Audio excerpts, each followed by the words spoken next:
My name's Evan. I'm 27, and about 6 months ago, I walked out of my parents' house for what I thought was the last time. I didn't slam the door. I didn't yell back. I didn't even pack much, just a duffel bag with a few changes of clothes and my laptop. I was done, completely done. And yet, here I was, sitting on my couch in my new apartment, staring at my phone as it buzzed nonstop with messages from my parents, their numbers flashing across the screen like a bad joke. It was almost funny. Almost. But let me back up. Because if you're reading this, you're probably wondering how I got here. Growing up, my parents weren't exactly warm. I wouldn't say they were outright abusive, but love in our house had conditions. I was the responsible one, the dependable one. The kid who never rebelled, never got into trouble, never gave them a reason to complain. My older brother, Zach? Oh, he was the golden child. He could do no wrong, even when he was wrong. He dropped out of college. He's just finding himself. Got fired from 3 jobs in a row. Corporate jobs just don't appreciate his creativity. Moved back home at 30 with no job and no real prospects. Times are tough for everyone. Meanwhile, I got my first job at 16, put myself through college on scholarships and part-time gigs, and started working in finance straight out of school. I never asked my parents for a dime. But you know who did? Zach. And guess who was expected to pick up the slack when our parents started struggling with their mortgage? Yeah, me. I didn't complain at first. I had the money, and they were my parents. They never outright demanded it, but the guilt trips were insidious. Mom would sigh dramatically when I visited, talking about how hard things had been lately and how we're just a little short this month. Dad would mention, completely casually, how Zach was trying so hard, but just needed a little more time to get on his feet. I knew what they were doing, and I let them do it. At first, it was just covering their utility bills here and there. Then it was groceries. Then a temporary contribution to the mortgage. Temporary stretched into every month. Soon, I was paying for almost everything outside of their car payments. And Zach, he just sat around the house, playing video games, acting like a guest in his own home. I gritted my teeth and dealt with it. I figured they were my family. Families help each other. But then, 6 months ago, things came to a head. It was a Sunday afternoon, and I had just finished a long week at work. I stopped by my parents' house like I usually did, bringing over a few groceries because I knew they would have forgotten to go shopping again. I walked in, bags in hand, only to find Mom sitting in the living room, arms crossed, lips pressed in that thin line she always got when she was gearing up to be angry. Zach was on the couch, as usual, looking completely unbothered, tapping away on his phone. Dad was standing in the kitchen, shaking his head like he was disappointed in me for something I didn't even know I'd done. I barely had time to say hey before Mom launched into it. We need to talk, Evan. That was never a good sign. I set the bags down, already exhausted. About what? Dad sighed, stepping forward. We've been talking, and we think it's time you contribute more. You make good money, and it's not fair for us to be struggling while you're living on your own, spending your paycheck however you want. I just blinked. I already am contributing. Mom scoffed. A few bills here and there? That's nothing compared to what we need. My hands curled into fists at my sides. I've been covering the mortgage for the past 2 years. That's not nothing. Zach, who had been silent up until now, actually had the nerve to roll his eyes. Come on, man. You know they've done a lot for us. It's just money. I snapped my gaze to him. Us? I don't see you paying for anything. That set Mom off. Don't talk to your brother like that. He's trying his best. I let out a humorless laugh. Really? Because from where I'm standing, all he's trying to do is set a world record for most consecutive hours spent doing absolutely nothing. Dad stepped in, voice sharp. Enough. We're asking you to step up. The house is too much for us to handle alone. If you were a good son, you'd take responsibility. Something in me snapped right then. I had given them everything. My time, my money, my patience. And it was never enough. It was never going to be enough. I inhaled slowly. Let me get this straight. You want me to take over the mortgage completely? Pay for everything, while Zach continues to do nothing. And you don't see anything wrong with that. Mom's lips thinned. We just thought, as our son, you'd want to help your family. And what exactly is Zach? I asked, voice dangerously calm. A houseplant. Zach sat up, glaring at me. I hate you, dude. I didn't ask for this. No, I said, grabbing my bag. But you sure did benefit from it. Mom stood up, anger rolling off her in waves. If you walk out that door, don't bother coming back. I stared at her for a long moment. And then, finally, I smiled. Okay, I said simply. And I walked out. No dramatic speeches. No yelling. Just done. I ignored the calls at first. Then the texts. I moved into my own apartment, finally free, and for the first time in my life, I felt like I could actually breathe. But today was different.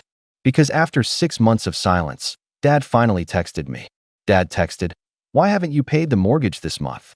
I stared at the message for a second, then let out a slow exhale, feeling something dark and satisfied settle in my chest. I typed out my reply. I replied, "Oh, I thought I wasn't welcome."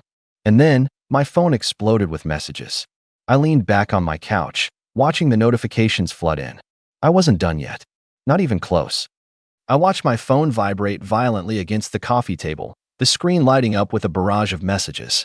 One after another, texts from my parents and, surprisingly, even Zach, poured in like a dam had just broken. I didn't touch it. Not at first. I just sat back, arms crossed, staring at it like it was some wild animal thrashing around in a cage. I could already imagine what they were saying. Mom was probably furious, demanding to know how I could be so selfish after everything they had done for me. Dad would be trying to sound reasonable at first, appealing to my sense of duty, before eventually caving to frustration when I didn't immediately respond. And Zach? I wasn't even sure what his angle was, but if I had to guess, he was either trying to guilt-trip me or act like this whole situation had nothing to do with him. Curiosity finally got the better of me, and I picked up my phone. Mom texted, "What is wrong with you? How could you do this to us? The bank just called. We're late on the mortgage payment. Are you really this cruel?" Dad texted, "Evan, this is serious. We can't afford to be behind on the mortgage. We could lose the house. Call me now." Mom texted, "I can't believe you're doing this out of spite. We raised you, and this is how you repay us? You think you're punishing us, but you're just hurting your family." Dad texted, "Don't be childish. You're not a kid anymore, and we can't handle this on our own. You need to step up." Zach texted, "Dude, what? You know they don't have the money. Are you really going to let Mom and Dad lose the house just to prove a point?" There it was.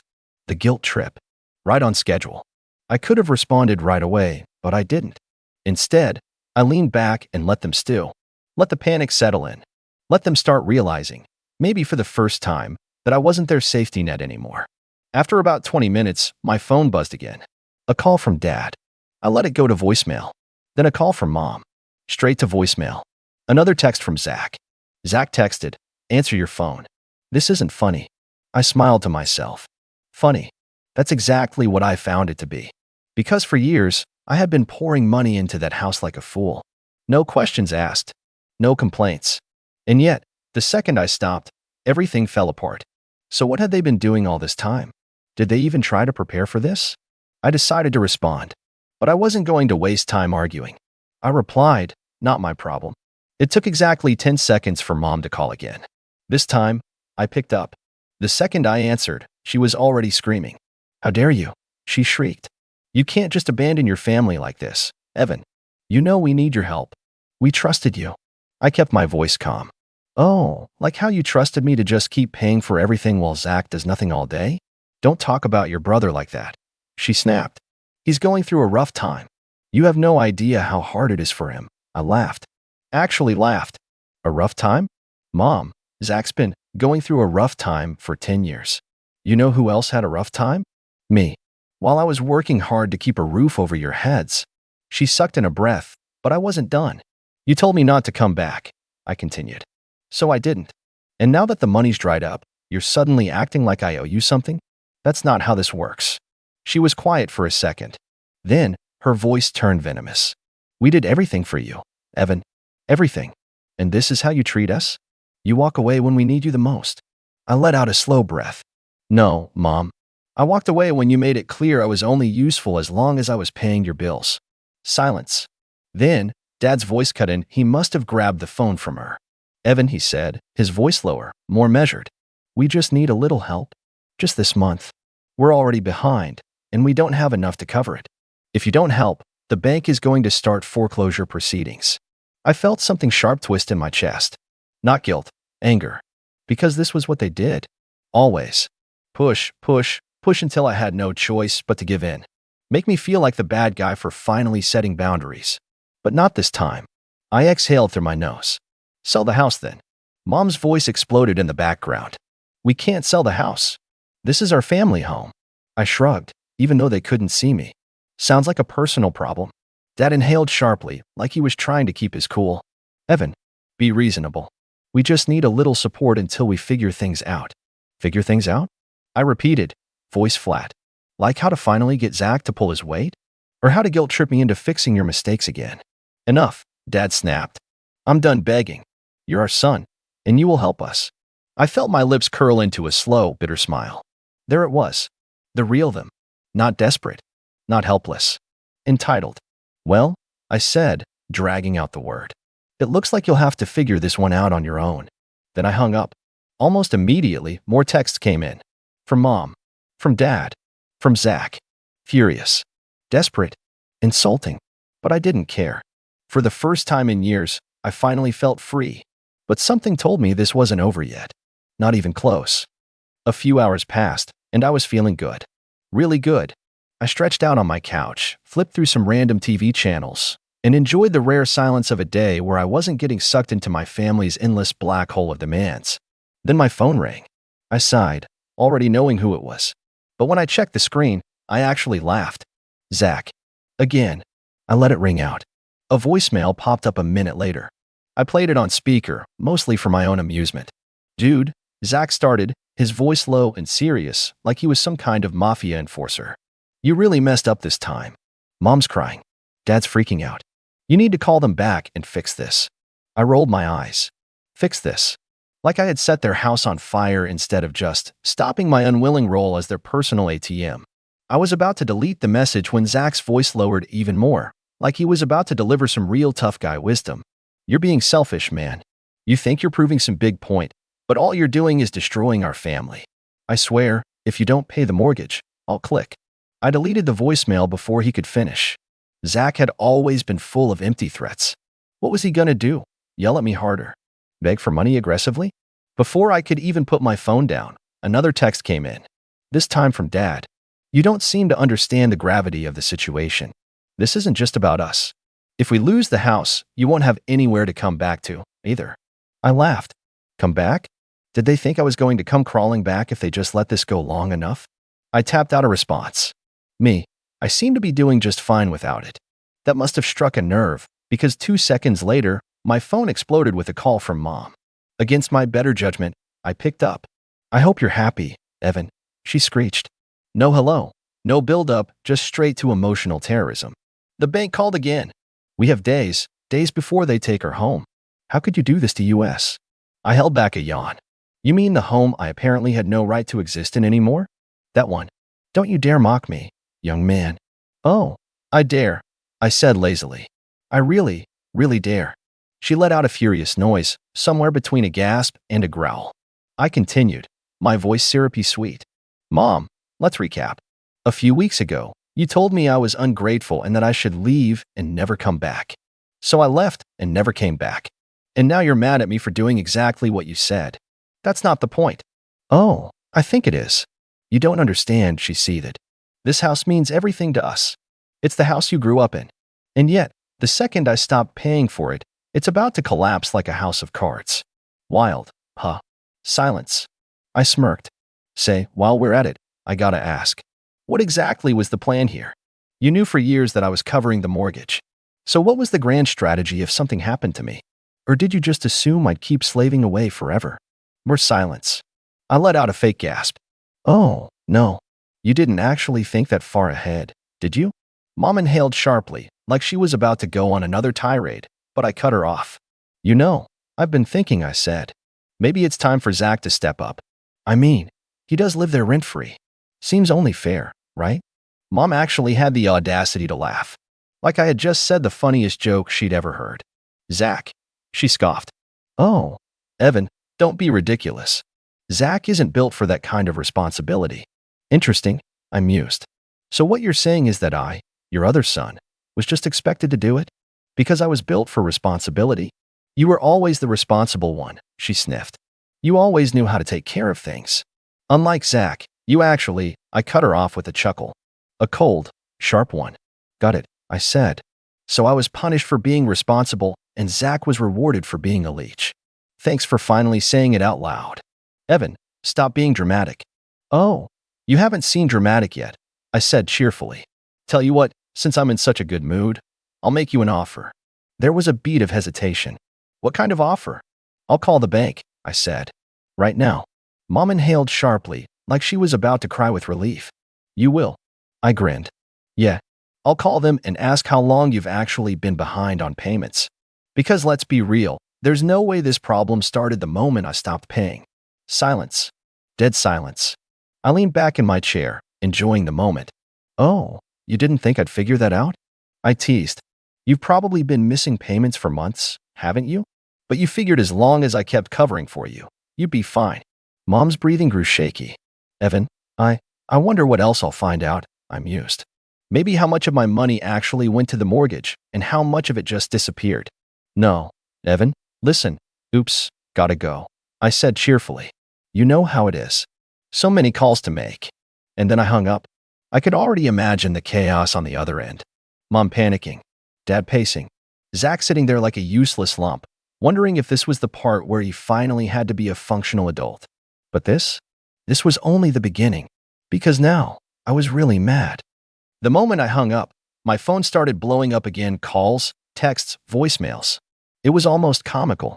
1 second, they were kicking me out like I was some useless extra in their perfect little family, and the next, they were desperately trying to reel me back in. Too bad for them. I wasn't biting. Instead, I leaned back and scrolled through my banking app, checking old transfers I had made to them over the years. Thousands and thousands of dollars, all sent like clockwork. But here's the thing. If the mortgage was barely being paid now, what had they been doing with all that money before? That question buzzed in my mind as I finally made a call, not to them, but to the bank. It took a few minutes to get through, but when I finally spoke to someone, I explained the situation in my best, concerned, and responsible adult voice. Hi, I used to handle my parents' mortgage payments, but I recently stopped. I just wanted to check the status of their account. The rep asked me a few questions, then put me on hold. And when she came back, the answer nearly made me laugh out loud. Sir, it looks like the account has been delinquent for nearly 8 months. 8 months. I ran a hand through my hair, suppressing a whistle. Wow. So, you're saying that even while I was sending them money, they weren't paying? Another pause. It appears so, yes. Now that was gold. I ended the call, a grin stretching across my face. Oh, they were done. But I wasn't done yet. I took a deep breath, then, for the first time since all this started, I actually called Zach back. The phone barely rang before he picked up. Evan. Finally. Dude, you need to fix this. Hey, quick question, I interrupted. Where do you think all the money I sent went? Silence. I pressed on. The bank says they haven't received a full mortgage payment in nearly 8 months. So where did it go, Zach? A long pause. Then, I don't know what you're talking about. I snorted. Oh, come on, man. You live there. You had to notice something. Mom and Dad suddenly buying more stuff? Taking trips? Where did the money go? He spluttered. Why does that matter? The point is, I cut in. They've been lying. They've been letting me pay while they pocketed the rest. And now they're only freaking out because they finally ran out of my money. Another silence. Then, suddenly, Zach let out a frustrated breath. You don't get it, Evan. There are parents. They needed help. Oh, trust me, I said, my voice dripping with sarcasm. I got that memo loud and clear. In fact, I got it on repeat, every month, for years. You're being cruel, Zach shot back. You're letting them suffer. No, Zach. I'm letting them face the consequences of their own stupidity. I could practically hear his jaw clenching. But before he could try another guilt trip, I hit him with the real kicker. You know, I was actually going to feel bad about all this, I said. But after learning they were lying to me for almost a year? Nah, they can figure this out without me. You're making a mistake, Zach growled. I smirked. Yeah? We'll see. And I hung up. I barely had time to toss my phone on the couch before the next call came in. Mom. Of course. I let it ring. Then another call. Then another. And then, a text. Mom texted, we need to talk. Right now. I smirked and typed back. Oh, now I'm part of the family again? That's cute. Almost instantly, Mom texted, stop this. You're ruining everything.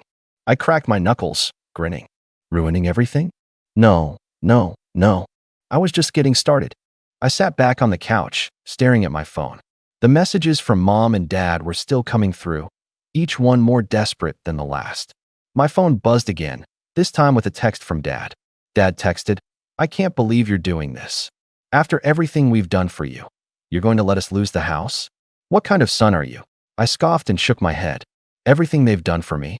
If I had $1 for every time they manipulated me with that line, I could have paid off their mortgage myself. It was the same tired guilt trip tactic they always used, but not this time. I wasn't falling for it anymore. I opened my messages and fired back, typing each word with deliberate calmness. I replied, "Funny, I was just thinking the same thing.